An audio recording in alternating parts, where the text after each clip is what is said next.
আল্লাহ সুবহানাহু ওয়া তাআলা নিরাকার সর্বত্র বিরাজমান। মুহাম্মদ সাল্লাল্লাহু আলাইহি ওয়াসাল্লাম নূরের তৈরি, কবরে জীবিত আছে, এমন ধারণা পোষণকারী ইমামের পিছনে সালাত আদায় করা যাবে কি? আল্লাহ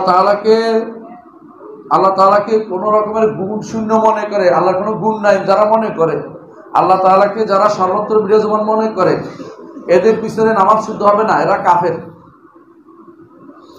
এদের পিছনে নামাজ শুদ্ধ হবে না, বুঝতে পারছেন? এদের পিছনে নামাজ হবে না, কথা বুঝছেন তো? এরপরে রাসূলুল্লাহ সাল্লাল্লাহু আলাইহি ওয়াসাল্লাম নূরের তৈরি, কবরে জীবিত আছে, এটা ব্যাখ্যা সাপেক্ষ। যদি তারা মনে করে নূরের তৈরি বলতে তারা আল্লাহর নূর মনে করে, তাহলে তার পিছনে নামাজ পড়া যাবে না, তাহলে সেও কাফের, বুঝছেন তো? আর যদি মনে করেন এমনি মাটির তৈরিকে নূরের তৈরি মনে করে, তাহলে হারাম কথা বলছে, কুফরির কথা বলছে, কিন্তু কাফের হয়নি। এরকম তার ভুল আকীদা হচ্ছে, কিন্তু আল্লাহর সাথে সম্পৃক্ত হয় না। কাফের হইতে হলে আপনি জানেন যে শিরিক হইতে হলে আল্লাহর সাথে সম্পৃক্ত বিষয় হইতে হয়। তো এটা হলো ভুল আকীদা। এই ভুল আকীদার পিছনে নামাজ, ভুল আকীদা না, ভুল আমল, মানে তার চিন্তা চেতনা ভুল, কিন্তু এটা আল্লাহর সাথে সম্পৃক্ত, বিরোধী কন্ট্রাডিক্টরি হয় না যে তার পিছনে নামাজ হবে। কিন্তু এরকম পিছনে অবশ্যই তাকে বদলানো খরচ, যতটুকু আপনার ক্ষমতা আছে এই নিয়মকে বলতে হবে। কবরে জীবিত আছে যদি বলে আখিরাতের জীবন, তাহলে তো শুদ্ধ। রাসূলুল্লাহ সাল্লাল্লাহু আলাইহি ওয়াসাল্লাম আখিরাতের জীবন তো অবশ্যই তার সবচেয়ে সুন্দর জীবন। আখিরাতের জীবন যদি মনে করে তাহলে ঠিক আছে, দুনিয়ার জীবনের মতো মনে করলে তার পিছনে নামাজ পড়াটা মাকরুহ, তার পিছনে তার থেকে দূরে থাকবেন। কারণ সে ভুল আকীদার, ভুল বিশ্বাসের উপর আছে, তবে এটা কুফরি এবং শিরকের পর্যায়ে যায় নাই, কথা বুঝছেন? আগে দুইটা কুফরি শিরক গেছে, পরের দুইটা কাফের শিরক মুশরিক হয়ে যায়, পরের দুইটাতে মুশরিক হয় না, গুনাহগার হয়। পার্থক্য তো বুঝে আসছে? আলহামদুলিল্লাহ, এটা মনে রাখবেন, সব একরকম না। আপনাদেরকে এই জন্য পার্থক্য করতে হবে, কোনটা শিরিক, কোনটা কুফর, কোনটা শিরিক, কোনটা বেদাত, কোনটা হারাম, এটা পার্থক্য করে দিতে হবে। চোখ বন্ধ করে সালাত আদায় করলে খুশু-খুদু বেশি আসে, এতে কোনো সমস্যা আছে কি? না, চোখ বন্ধ করে সালাত আদায় করা যাবে না। কারণ সালাতের সিজদার জায়গায় তাকানো ইবাদত। চোখ বন্ধ করলে ইবাদতটা বন্ধ হয়ে গেল, এই একটা ইবাদত তো বন্ধ হয়ে গেছে। আর চোখ বন্ধ করে ইবাদত করা রাসূলুল্লাহ সাল্লাল্লাহু আলাইহি ওয়াসাল্লাম প্রমাণিত হয় না, এই জন্য চোখ বন্ধ করে ইবাদত করবেন না। তবে যদি যেখানে সালাত আদায় করছেন সেখানে আশেপাশে এমন অবস্থা হয় যে তাকাইলেই খারাপ চিত্র পড়ে চোখে, তাকাইলেই নারীদের দিকে তাকাইতে হয়, এখানে নামাজ পড়তেছি এমন জায়গা, আপনার নামাজের জায়গা পাচ্ছি না, সেই সময় চোখ বন্ধ করে পড়বেন, কারণ এটা আরো খারাপ অবস্থা যাচ্ছে। যেখানে খারাপ অবস্থার দিকে যাওয়ার পর সেখানে শুধু চোখ বন্ধ কেন পড়বেন? কারণ আমি তাহলে নামাজের মোড়ে পড়তে পারতেছি না। কিন্তু সাধারণ নিয়মে চোখ বন্ধ করে নামাজ পড়া মাকরুহ, অপছন্দনীয়, কথা বুঝতে পারছি? যদিও আপনি মনে হয় যে এইভাবে আল্লাহর সামনে আসি মনে করলে, এটা এমনি মনে করবেন, কষ্ট করে দয়া করে সিদ্ধান্ত নেবেন চোখ খোলা রেখেই আমি আল্লাহ তাআলা আমাকে দেখছেন, আমি কিভাবে সালাত আদায় করতেছি এটা মাথায় রাখবেন, তাহলে এই সমস্যাটা আসবে না ইনশাআল্লাহ।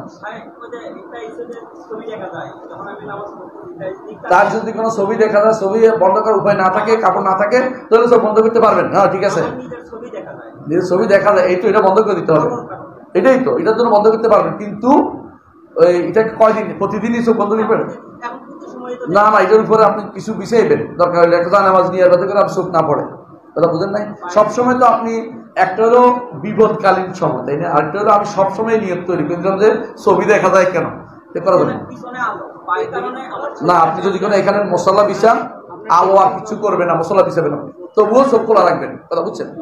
জি।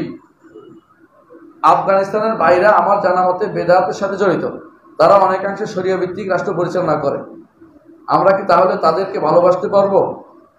তসবিহ আরেকটা জিনিস, প্রথমে আফগানিস্তানের ভাইরা তারা ইসলামী শরীয়তের কিছু জিনিস তারা পরিচালনা করেছে, এটা প্রশংসা পাওয়ার যোগ্য, নিঃসন্দেহে, অবশ্যই তারা প্রশংসা পাওয়ার যোগ্য।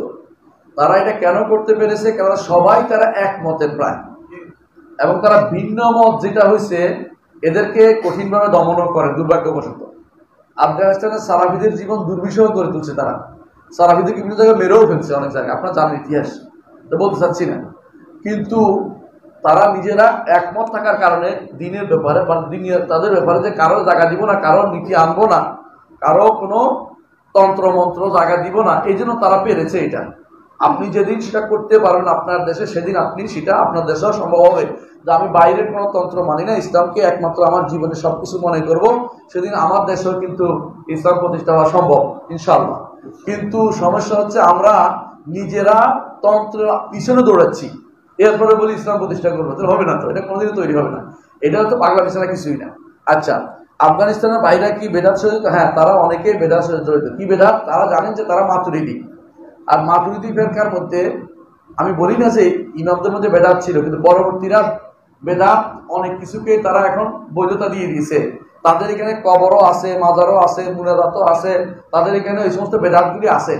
এমনকি দুর্ভাগ্যবশত কিছু মনে না করলে বলতেই হয় যে তাদের মধ্যে অনেকেই তাদের মধ্যে আল্লাহ আসমা ও সিফাতের যে তাওহীদের অংশ আসমা ও সিফাত, সেখানে তারা পরিপূর্ণভাবে কুফরিতে লিপ্ত রয়েছে। তারপরেও আমরা তাদের বিরোধিতা কেন করি না, তাদের বোঝানো দরকার। মাতুরিদিদেরকে আমরা কখনো কাফের বলি নাই, আমরা বলছি মাতুরিদিরা বিভ্রান্ত, পথভ্রষ্ট, 72 ফেরকার এক ফেরকা, কিন্তু তাদেরকে 72 ফেরকার বাইরে নিয়ে কাফের বলি না। কিন্তু তাদেরকে আদর্শ মনে করা যাবে না, কথা বলছেন কিনা? তাদেরকে মডেল বা আদর্শ মনে করা যাবে না। তো আমরা তাদের থেকে একটা জিনিস নিতে পারি, সেটা কি বলেন? তারা যেভাবে ইসলামকে নিয়ে থাকতে চায়, তাদের বুঝ ভুল হতে পারে, আমরা ইসলামকে নিয়ে থাকতে চাই, এরকম চিন্তা ভাবনা আমাদের আসতে পারে।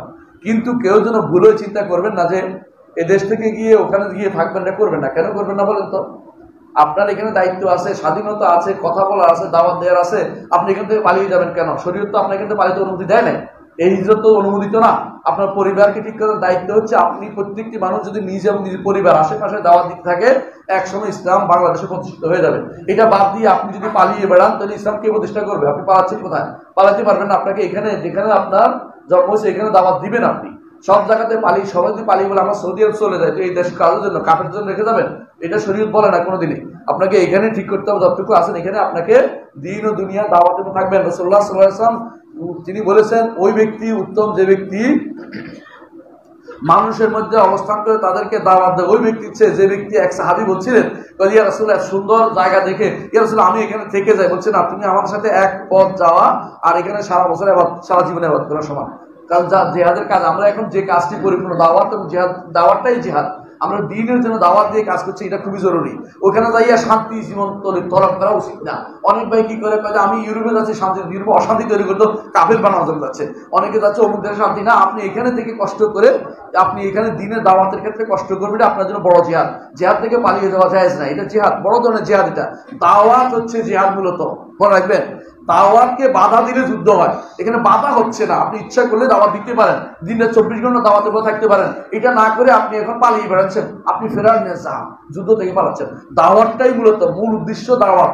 যখনই দাওয়াত পাওয়া যেত, যুদ্ধ ছিল না। রাসূলুল্লাহ সাল্লাল্লাহু আলাইহি ওয়াসাল্লাম যখনই কাউকে যুদ্ধ করতে বলতেন, কি বলতেন? আগে গিয়ে তাদেরকে ইসলামের দাওয়াত দিবে, না হলে তাদেরকে এটা আগে দাওয়াত। এই জন্য দাওয়াত পাওয়া গেলে সেখানে যে মারামারি হানাহানির দরকার হয় না।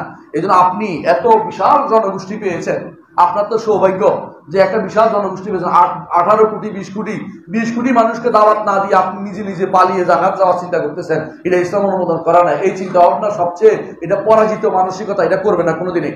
আপনার এখানে দাওয়াত, আমি যদি বলতাম সৌদি আরব পাস করছি, ওখানে একটা দাওয়াত সেন্টার নিয়ে থেকে যাই, আর দেশে আসবো না, শান্তি আর অনাবিল শান্তি, বিশ্বাস করুন কি শান্তি, তাহলে আর দেশে আসা লাগবে না। আমার এই তো অসুস্থ হওয়ার দরকার ছিল, দাড়ি পাকানোর দরকার ছিল, আরো কদিন সাদা কালো দাঁড়া নিয়ে থাকতে পারতাম, মনে হচ্ছে আর কি।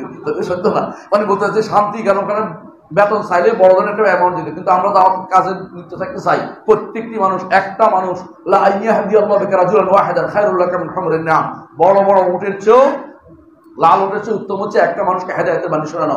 আপনি পালিয়ে যাবেন না, দয়া করে আপনার দেশে দাওয়াতের পথে থাকবেন, ঈমান আমল দাওয়াতের পথে থাকবেন। প্রথমে ইলম অর্জন করেন, দাওয়াত দিবেন, আবার বিতর্কিত দাওয়াত দিবেন না, ইলম অর্জন করেন, সালফে দাওয়াত দিবেন, এটা অবশ্যই জরুরি। আমি কি বুঝাতে পারছি কথাটা? এই জন্য ওই দেশে যে হিজরত করার চিন্তাও করবেন না, ওদের থাকার চিন্তাও করবেন না, আর ওদের যে ভুলগুলি সেটা ভুলে যাবেন না। তবে আমরা মৌলিকভাবে একটা জিনিস তাদের থেকে পেয়েছি, এটা কি, একটা গোষ্ঠীকে যারা ইমানের উপর থাকতে চায়, ভুলের উপর আছে, তাদেরকে আল্লাহ তাআলা কিন্তু সহযোগিতা করেন। আপনি যদি কোনো ইমান আমল নিয়ে এগিয়ে আসেন যে আমরা বাইরের কোনো তন্ত্র মন্ত্র সাহায্য রাজ্য কিছু নিব না, আপনি এরকম অবস্থা যেতে পারেন, মনকে ইমানকে এরকম করতে পারেন, আল্লাহ তাআলা আপনাকে সাহায্য করবেন। এর আগ পর্যন্ত আমরা তো সব তন্ত্রের পিছনে ছুটছি, এমন কোনো দল পাইলেন না যারা গণতন্ত্রকে অস্বীকার করছে। সবাই গণতন্ত্র মেনে বসে রয়েছে, গণতন্ত্র কুফরি মতবাদীরা কেউ বলতে সাহস করে না। তো ইসলাম আপনাকে, আল্লাহ আপনাকে কিভাবে সাহায্য করবে?